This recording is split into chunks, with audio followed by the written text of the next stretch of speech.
پھر میرا کیپر کون ہوگا؟ وہ لڑکی ہلکی سی ہنسی، پھر بازو اس کے کندھے کے گرد پھیلا کر اس کے قریب چہرہ کر کے بولی، تمہاری کیپر میں ہوں، میں ہمیشہ تمہیں پروٹیکٹ کروں گی، ہمیشہ۔ آوازیں مدھم ہوتی گئیں، چشمے کا منظر وقت کے آسمانوں میں گھلتا گیا اور ٹیبل پر لیٹے مریض کی بند آنکھوں کے پیچھے اندھیرا چھانے لگا۔ جس سے بھی پہلے کئی عہد وفا ٹوٹے ہیں، اسی دوراہے پہ چپ چاپ کھڑا رہ جاؤں گا۔ باہر رات گہری ہو رہی تھی، سیاہ اور خوفناک۔ ایسے میں سڑک کے کنارے گاڑی کی پچھلی سیٹ پر بیٹھا ہاشم کاردار فکر مندی سے بند آنکھیں مل رہا تھا۔ جب دوسرا دروازہ کھلا، اس نے چونک کر سر اٹھایا۔ خاور اندر بیٹھ رہا تھا۔ کیسا ہے وہ؟ ہاشم نے بے قراری سے اس کا چہرہ کھوجا۔ خاور نے گہری سانس لی۔ اچھی خبر نہیں ہے۔ ہاشم کا دل ڈوب کر ابھرا، آنکھوں میں کرب اترنے لگا۔ کیا وہ مر جائے گا؟ الفاظ کہنا بھی تکلیف دہ تھا۔ خاور نے گویا ملامت سے اسے دیکھا۔ خبر یہ ہے کہ وہ بچ جائے گا، اور میرا خیال ہے یہ ہمارے لیے اچھی خبر نہیں ہے۔ وہ بچ جائے گا؟ وہ ایک دم سیدھا ہو کر بیٹھا۔ جی، میں نے معلوم کیا ہے، ایک گولی کاندھے میں لگی ہے، دوسری پیٹ میں اور تیسری ٹانگ میں۔ کوئی بھی گولی مہلک نہیں ثابت ہوگی۔ نوشیروان کا نشانہ اچھا ہے، مگر ظاہر ہے وہ ڈرگ کے زیر اثر تھا اور غصے میں بھی، اسی لیے۔ اس نے تعصب سے سر جھٹکا۔ وہ بچ جائے گا نا؟ ہاشم نے بے چینی سے بات کاٹی۔ جی، میں لکھ کر دے سکتا ہوں، وہ بچ جائے گا، اور اگلے 2-3 گھنٹوں میں ہوش میں آ کر سب کو بتا دے گا اسے کس نے گولی ماری تھی۔ اور صرف یہی نہیں، وہ یہ بھی بتائے گا کہ ہم نے اور کیا کیا کیا ہے، برہمی سے وہ کہہ رہا تھا۔ ہاشم نے تکلیف سے آنکھیں میچ لیں۔ چند لمحے کار میں خاموشی چھائی رہی، گہرا سکوت۔ ہو سکتا ہے وہ نہ بتائے۔ ہاشم نے تنکے کا سہارا لینے کی کوشش کی۔ خاور نے بے یقینی سے اسے دیکھا۔ سر، میں آپ کی اس بچے کے لیے فیلنگ کی بہت قدر کرتا ہوں، مگر معذرت کے ساتھ وہ آپ کے لیے ایسی کوئی فیلنگ نہیں رکھتا۔ ہوش میں آتے ہی سب بک دے گا، اور اس کے بعد فارس اتنی ہی گولیاں نوشیروان کو مارے گا۔ کیا آپ کو لگتا ہے وہ لوگ ہمیں چھوڑ دیں گے؟ تو پھر کیا کروں؟ وہ بیزار ہوا، مگر اس بیزاری میں تکلیف تھی۔ کیا مطلب کیا کروں؟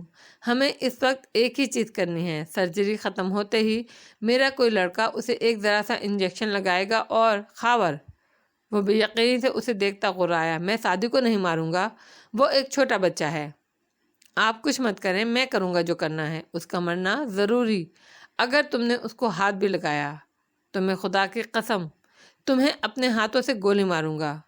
انگلی اٹھا کر سرخ آنکھوں سے اسے دیکھتا وہ اتنی ہی سختی سے بولا کہ خاور ٹکر ٹکر اس کا چہرہ دیکھنے لگا۔ You love the boy, don't you? Khawar کو افسوس ہوا۔ ہاشم نے سر جھٹکا۔ میں قاتل ہو سکتا ہوں، مگر میں درندہ نہیں ہوں جو اس کو یوں مار دوں۔ نفی میں سر ہلاتے وہ کھڑکی کے باہر دیکھنے لگا۔ اوکے، اور نوشیروان کا کیا ہوگا؟ میرا خیال ہے اس وقت آپ کو یہ فیصلہ کرنا چاہیے، آپ کو ان دونوں میں سے کس سے زیادہ محبت ہے؟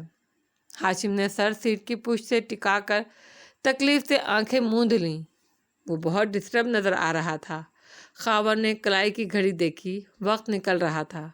تم ٹھیک کہہ رہے ہو، مجھے شیرو سے کئی گنا زیادہ محبت ہے۔ صادق کو خاموش کروانا ضروری ہے۔ اوکے، اس نے اسبات میں سر ہلایا۔ اب تم وہ کرو گے جو میں تمہیں کہتا جاؤں۔ خاور توجہ سے سننے لگا۔ بچھڑے لوگ کبھی لوٹ کر نہیں آتے دوست، بس فقط یادوں کے کچھ نشان ہوا کرتے ہیں۔ سفید راہداری میں ابھی تک خاموشی تھی۔ زمر ہنوز اسی طرح کھڑی آپریشن تھیٹر کے دروازوں کو دیکھ رہی تھی۔ حنین زمین پر اکڑو بیٹھی، چہرہ ہاتھوں کے پیالے میں گرائے دعا مانگ رہی تھی۔ فارس مخالف دیوار سے کمر ٹکائے ایک گھٹنا موڑے کھڑا تھا۔ ارد گرد پولیس اہلکار ہنوز پہرہ داری کر رہے تھے۔ وردی میں ملبوس سرمد شاہ بھی وہیں تھا، مگر ایک حد سے وہ آگے نہیں بڑھا، بس فاصلے پہ کھڑا احتیاط سے فارس کو دیکھ لیتا، جو گاہے بگاہے اس پر ایک تیز نگاہ ڈالتا تھا۔ اس نے زمر سے بات کرنے کی کوشش کی تو فارس نے صرف ہاتھ اٹھا کر اسے رک جانے کو کہا، اور وہ فوراً پلٹ گیا۔ سرمد شاہ، وہی ASP تھا جس نے فارس قاضی کو 4 سال قبل گرفتار کیا تھا، جو فارس کے گھر جا کر اس کی گاڑی سے ملنے والی وارث سے جڑی چیزیں اسے دکھا کر اس کیس سے علیحدہ رہنے کی دھمکی دے کر آیا تھا، اور حوالات میں اس سے روز کی ملاقات رہتی تھی۔ اس ملاقات کے نشان فارس کی کمر پر آج تک موجود تھے۔ کتنے گھنٹے بیت چکے تھے کسی کو یاد نہیں۔ جب دروازے کھلے تو سب ادھر ہی بڑھے۔ دمر سب سے آگے تھی۔ وہ کیسا ہے؟ اس نے پریشانی سے سجن کا چہرہ دیکھتے ہوئے پوچھا۔ آواز اتنی ہی ہلکی تھی کہ بامشکل سنائی دیتی تھی۔ آپ فکر مت کیجیے، وہ ٹھیک ہے، آپریشن ہو چکا ہے اور اب وہ اسٹیبل ہے۔ کچھ دیر تک اسے وارڈ میں شفٹ کر دیں گے۔ کیا وہ صرف الفاظ تھے یا کوئی روح تھی جو ان میں پھونک دی گئی؟ حنا نے ہاتھوں میں چہرہ چھپا لیا۔ اس کی ہچکیاں سنائی دینے لگیں۔ فارس نے نڈھال سے دیوار سے کمر لگا کر آنکھیں بند کی اور زمر، وہ بس یک ٹک ڈاکٹر کو دیکھ رہی تھی۔ کیا میں اس سے مل سکتی ہوں؟ ایک دفعہ وارڈ میں شفٹ ہو جائے تو آپ مل سکیں گی۔ وہ آگے بڑھنے لگے۔ زمر فوراً ان کے پیچھے لپکی۔ کب کریں گے شفٹ؟ کب کریں گے اس کو وارڈ میں شفٹ؟ بس تھوڑی دیر تک۔ زمر نے ہلکے سے اس بات میں سر ہلایا۔ حنا اور فارس کے برعکس اس کے چہرے پر اطمینان نہیں اترا تھا۔ وہ وہیں کھڑی بے چین منتظر نگاہوں سے تھیٹر کے بند دروازوں کی طرف دیکھنے لگی۔ کافی دیر بیت چکی تھی اور وہ سعدی کو باہر لانے کا انتظار کرتے رہے۔ فارس اب ادھر ادھر ٹہلتا، بار بار کلائی کی گھڑی دیکھتا رہا۔ حنین گیلا چہرہ صاف کیے ہلکی سی مسکراتی ہوئی اب کھڑی تھی۔ زمر ویسے ہی گم سم دیوار سے لگی تھی۔ تھیٹر کے دروازے کھلے اور ایک سسٹر باہر نکلی تو فارس اس کی طرف لپکا۔ کب شفٹ کریں گے سعدی کو؟ اسے ہوش آ گیا۔ نرس نے رک کر اس کا چہرہ دیکھا۔ وہ مریض جس کو گولیاں لگی تھیں، اس کو تو شفٹ کر دیا ہے۔ کب کا؟ فارس کے ابرو تعجب سے اکٹھے ہوئے۔ ہم تب سے یہیں کھڑے ہیں، اسے تو باہر نہیں لایا گیا۔ ارے وہ بیک ڈور سے لے کر گئے ہیں نا وارڈ میں۔ اس نے OT کے دوسرے دروازے کی سمت اشارہ کیا، جو کوریڈور کا موڑ مڑ کر آتا تھا، یہاں سے دکھائی نہیں دیتا تھا۔ فارس اور حنا مڑ کر اس کی طرف دیکھنے لگے۔ زمر بے چینی سے آگے بڑھی۔ کس وارڈ میں ہے؟ پلیز مجھے اس طرف لے چلیے۔ آئیے۔ وہ اپنا کام چھوڑ کر چل دی تو زمر اس کے پیچھے لپکی۔ فارس اور حنین ساتھ ساتھ چلتے آ رہے تھے۔ یہ ادھر ہے آپ کا مریض۔ وارڈ میں آ کر نرس نے ادھر ادھر گردن گھمائی، آگے پیچھے گھومی اور دفعتاً ٹھہر گئی۔ زمر نے چہرہ موڑ کر اطراف میں دیکھا۔ اجنبی چہرے، غیر شناسا لوگ۔ OT سے بلٹ انجریز والا مریض ڈاکٹر بخاری نے بھیجا ہے۔ وہ کدھر ہے؟ وہ کسی کو روک کر پوچھ رہی تھی۔ زمر کا چہرہ زرد پڑنے لگا۔ اس نے ویران نگاہیں اٹھا کر حنین کو دیکھا، جو اتنی ہی متعجب لگ رہی تھی۔ یہاں تو کوئی مریض نہیں لایا گیا۔ کیا مطلب؟ میرے سامنے وارڈ بوائز اسے لے کر گئے تھے۔ ہر چیز سلو موشن میں ہوتی نظر آ رہی تھی۔ کیسے غائب ہو سکتا ہے ہمارا مریض؟ میں تمہاری جان لے لوں گا اگر اسے کچھ ہوا تو۔ وہ غصے سے اس کی طرف لپکا۔ اور پس منظر میں کوئی کہہ رہا تھا، ابھی کچھ دیر پہلے ہی میں نے دیکھا تھا 2 وارڈ بوائز اسٹریچر پر پیشنٹ کو لا رہے تھے، مگر وہ ریسیپشن کی طرف جا رہے تھے۔ اس نے دیکھا فارس اس طرف بھاگا تھا۔ حنا بھی پیچھے دوڑی تھی۔ سوالات، حساب کتاب، پولیس اہلکاروں کی بھاگ دوڑ، زمر ان سب میں اجنبیوں کی طرح قدم قدم چلتی ہی گئی، یہاں تک کہ ریسیپشن ہال سامنے دکھائی دینے لگا۔ فارس تلخی اور غصے سے بازو اٹھا کر دروازے کی طرف اشارہ کرتا پولیس افسر سے کچھ کہہ رہا تھا۔ ارد گرد افراتفری سی مچی تھی۔ حنین حیران پریشان سی گردن گھمائے آس پاس دیکھ رہی تھی۔ اسے سست قدموں سے آتے دیکھا تو دوڑ کر اس تک آئی۔ یہ کیا ہو رہا ہے؟ بھائی کہاں ہے؟ زمر نے خالی خالی نظروں سے اسے دیکھا۔ وہ اسے لے گئے ہیں۔ اس کی آواز کسی کنویں سے آتی سنائی دی، ہلکی سرگوشی کی طرح۔ کون لے کر جا سکتا ہے بھائی کو؟ زمر نے گردن نفی میں ہلائی۔ کون ہے؟ مجھے نہیں پتا، مگر یہ وہی ہیں جنہوں نے اس کو گولی ماری ہے۔ اس کی ویران نگاہیں فارس پر جا ٹھہری، جو ایک پولیس اہلکار کے ہمراہ تیزی سے باہر جاتا دکھائی دے رہا تھا۔ زمر نے یاسر سے سر جھٹکا۔ وہ ہمارے بچے کو ہمارے ہاتھوں سے لے گئے ہیں اور ہم